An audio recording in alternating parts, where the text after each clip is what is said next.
Hello बच्चों, आप सब कैसे हैं। मैं आशा करती हूँ कि आप सब एकदम सुरक्षित हैं और आप अपनी सेहत का ध्यान रख रहे हैं। आज हम सीखने जा रहे हैं गुणा यानी कि मल्टीप्लिकेशन करने का एक नया तरीका।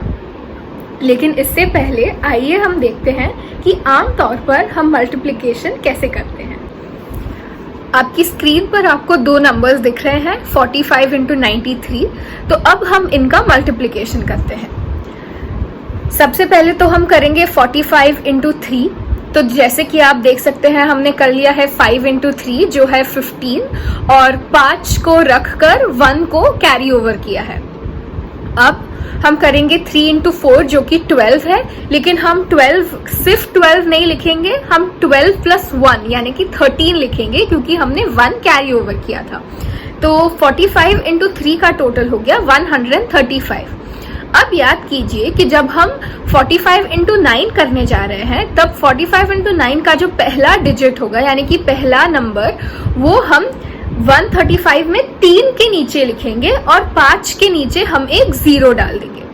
तो जैसे कि आप यहाँ पे देख सकते हैं हमने किया है 9 इंटू 5 जो है 45। तो हमने 5 लिख दिया है 3 के नीचे और 4 को हमने कैरी ओवर किया है। वैसे ही 9 इंटू 4 है 36 और 36 प्लस 4 जो कि हमने कैरी ओवर किया था, 4 को जोड़ के हमें मिलता है 405। तो अब हमने इसका टोटल लिख दिया है, लेकिन 5 जो है 405 का जो पहला अक्षर है वो हमने 3 के नीचे लिखा है, यानी कि टोटल नंबर जो हो गया है वो है 4050। अब इन दोनों का टोटल ऐड करके हमें मिलता है 4185 जो कि 45 इंटू 93 का आंसर है। तो आपने अभी देखा कि ये आम तौर पर मल्टीप्लिकेशन करने की प्रक्रिया कितनी लंबी है। सबसे पहले तो हमें एक एक नंबर से मल्टीप्लाई करना पड़ेगा, फिर उन दो जवाबों को जोड़कर फिर अंत में हमें हमारा आंसर मिलता है। तो आज हम सीखने जा रहे हैं एक ऐसी प्रक्रिया जो कि आसान है और हमें सही जवाब भी देती है और एकदम मजेदार भी है।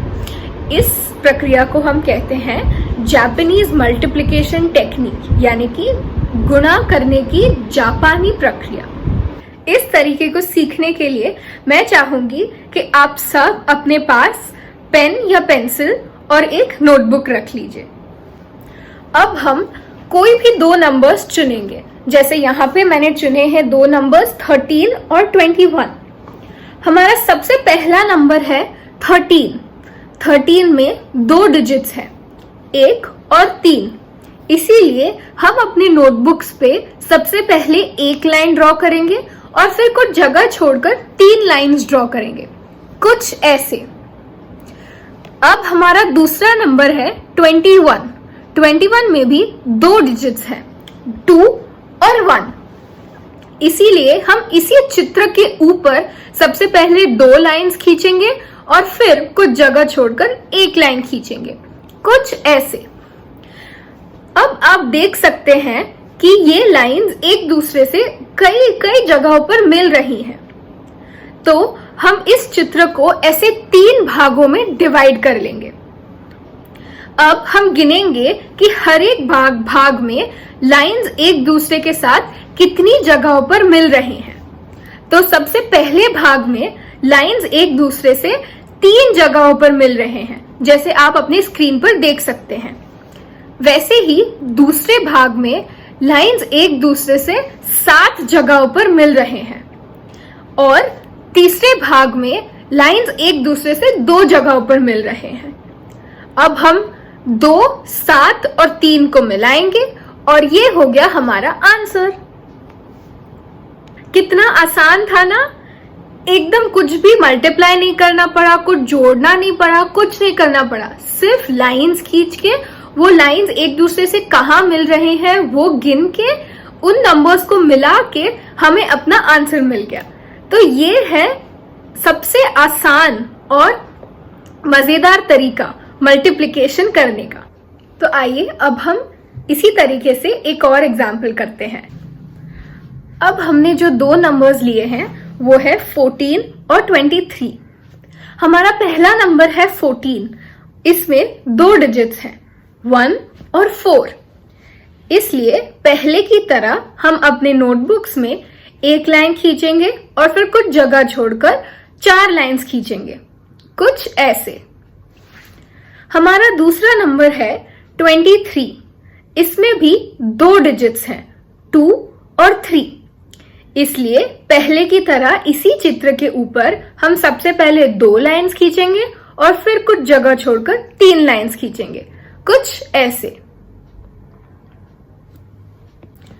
अब लाइंस कितनी जगहों पर मिल रही है ये गिनने के लिए हम फिर से इस चित्र को 3 भागों में ऐसे डिवाइड कर देंगे।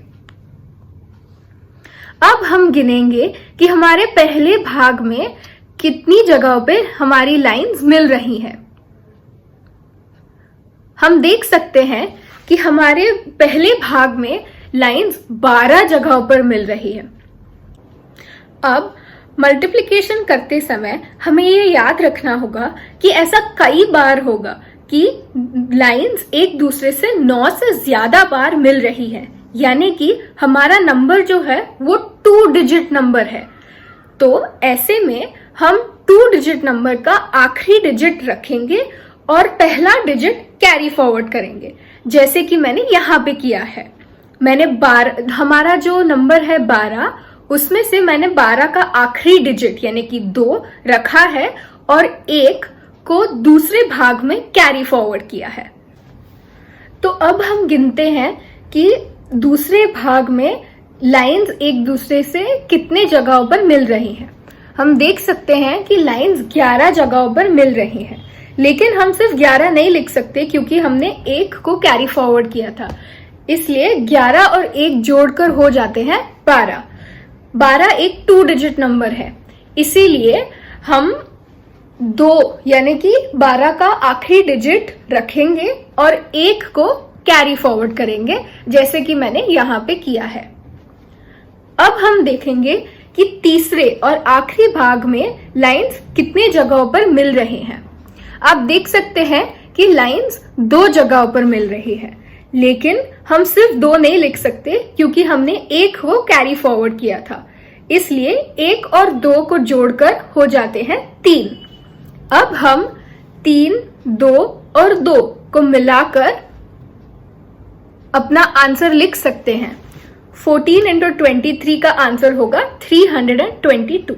ये नया तरीका मल्टीप्लिकेशन सीखने में बहुत काम आता है, क्योंकि जो मल्टीप्लिकेशन हम नंबर्स के साथ करते हैं, ये तरीका वही नंबर्स को लाइंस से दिखाकर हमें मल्टीप्लिकेशन कैसे करते हैं वो दिखाता है। अब आपकी बारी।